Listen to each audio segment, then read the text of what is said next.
Welcome to Your Source TV. Be empowered to think outside the box. I'm Tamara Stuchlak, and in this segment we explore osteopathic medicine and dentistry and how they're using new approaches for pain medicine. With us is Dr. Michael Pravosnik, an osteopathic physician, and Dr. Michael Rogers, a top dentist in the area. Both are using holistic approaches, and we're going to start with Dr. Pravosnik. And I think most people may be unfamiliar with the specialized training and background in which you bring to medicine as an osteopathic physician. So tell us more about that. The training of osteopathic physicians is very similar to training of MDs. So there are two groups of licensed physicians in this country. There are MDs and DOs, or doctors of osteopathy. And the training is basically identical. And we have to pass similar national board exams, etc. We have 2 years of medical training that's in the classroom, 2 years that's basically in the clinics and hospitals, and after that residencies in various specialties. And you have a very unique perspective on how you treat and the tools that you use, which is so exciting. The difference between the two is the osteopathic principles in practice, or what I call osteopathic medicine. And that has to do with using one's hands to determine the health and function or dysfunction within an individual and with whatever problems they present to you in the office. And the basic principles of osteopathy have to do with the interrelationship of structure and function. So the relationship of how the body is organized in a structural or somatic way and how it functions in various ways, either through organ systems, respiratory, or through musculoskeletal systems, or through the nervous system, and using one's hands to determine what the status of the patient is, and then also using one's hands to using various techniques to access the health within the patient so that it can be expressed more fully in terms of better range of motion, in terms of more health, and therefore usually an improvement in the symptoms and in pain. And what types of conditions generally do you most work on, or people come to you? Well, people come to me for a variety of problems, but mostly people come to me for some sort of pain or chronic pain problem, ranging from chronic headaches, whiplash injuries, low back pain, sciatica, herniated discs, neck pain, arm pain. So you do adjustments. Yes. And you're a physician. So you have the best of these, both these worlds. Right. Although my practice is mostly, I'm not really doing primary care in my practice with my patients. I mostly do osteopathic manipulation, although I do consider their whole health history and their whole health situation with whatever problem they bring to me.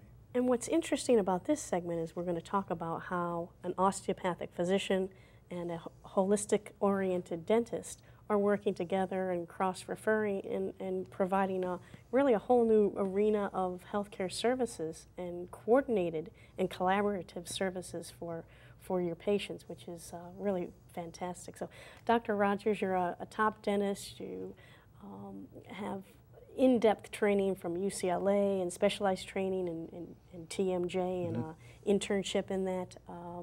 Tell us about how you focused your practice on TMJ and some of your holistic approaches that may surprise people. Well, the simple answer is I'm a TMJ patient myself. And when you've experienced it, then you really understand what's going on. But the long answer is that when we talk about pain management, we're not talking about getting teeth numb so you can do dentistry. We're talking about the exact same patients that Dr. Pravosnik sees. Headaches, neck aches, shoulder pain, back aches. They can all be aggravated by a jaw that's out of position. Getting this information out is what's difficult because just like Dr. Pravosnik's office, I'm usually the last doctor that they've seen. They've already been to their primary care physician and had pills for a while. They've already been to an orthopedic surgeon and said, well, it's not bad enough that you need surgery. They've tried they tried pain medicine, they tried shots, cortisone, all that sort of stuff. In the joint? Sometimes, yes. Wow. Not a good idea, but some physicians will do that. So Typically, the typical patient I see now has gotten on the internet and seen that all their symptoms could be coming from TMJ. And they come into my office for a consultation, and we do some testing to find out if it is. It's not always TMJ, and I have some very disappointed patients that now have to go on to the next doctor, which would be Dr. Pravasnik. So what's that dividing line? Because I know you do some It's our extensive parking tensing. lot between us. And there is no dividing line, because often they're the same patient. Because a patient who has TMJ issues, and we're talking about TMJ, we mean the temporomandibular joint, the joint between the temple bone and the jawbone. It's So right there's here in front of the ear. clicking, they were injured, some dysfunction. Yeah, usually trauma, but it doesn't have to be trauma such as a blow to the face. Trauma can be from grinding your teeth for a long time. Okay? And trauma can come from a structural problem too. My typical patient has a very narrow jaw. And so we find that those patients are the ones that tend to suffer more from TMJ issues. But like I said, it's the same type of patient. They have chronic headaches and maybe some of these other issues like ringing in the ears, maybe jaw pain. Most of mine don't actually have specific jaw pain. Most of the patients just are coming to me for their headaches, and they've been to every other doctor and finally found out, usually through the internet or maybe from another, like Dr. Pravasnik calls an enlightened physician, who realizes that there may be a jaw problem. The source of the pain, because that's where you have to start first. What's the source? Right. And the source is not usually where it hurts. You know, if you stub your right toe and walk around on your left heel for a long time, your left heel starts to hurt. It's only hurting because you had a problem somewhere else. So because you both now are specializing in pain, your patients have, you know, an opportunity to really have their problems solved. Like, tell us more about, you know, what results that people can expect. Well, for my typical patient, within 3 months of non-surgical treatment, they can expect pretty much all their symptoms to go away. And if they don't, then we can have Dr. Pravasnik take care of the rest of them. So talk about that. What, you know, how do you determine that, okay, you've gone as far as you can go? What's that dividing line in terms of progress and time frame, and then what's the transfer and the coordination? It depends which doctor they have seen first.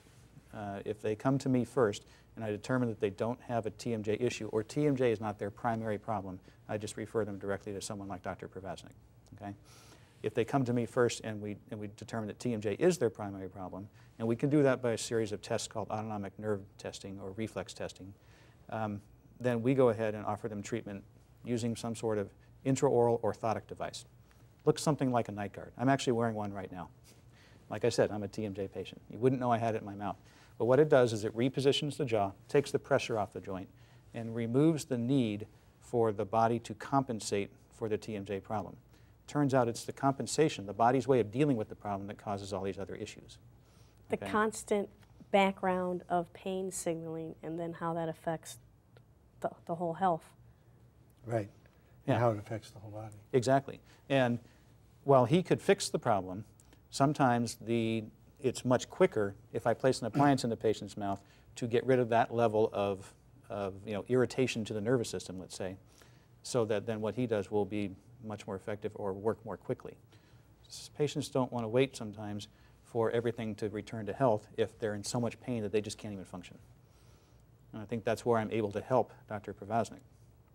Right, I think we help each other, or we help our patients, in the sense that when patients come to me for whatever pain, it may be neck pain, or they've been in a car accident, or they have chronic headaches, and I evaluate them, I may notice that their jaw is not tracking normally when they open and close. I'll see a click or this or that.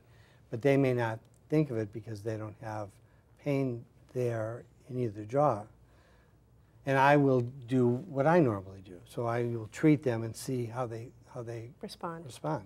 And if they improve well, then that's usually the course of treatment. But if they get stuck or they aren't improving, or all of a sudden it becomes clear to me that we really need to have this jaw problem checked out, then I'll refer them to Mike, and he will do his evaluation and determine what role he might have in helping the patient. So for both of us, it's the priority is the patient. It's not how long can we go and continue our work with this patient, or can we solve their problem all by themselves? I find it very difficult to solve a TMJ problem by myself. I mean, Mike sort of intimated that I could, but I think that it's very difficult with the kind of strain on the joint itself and the various ligaments and The and the wear and long-term. tear and the misalignment, malocclusion, and the amount of pressure that every time you swallow creates through this whole mechanism, that having an appliance is almost essential in helping this.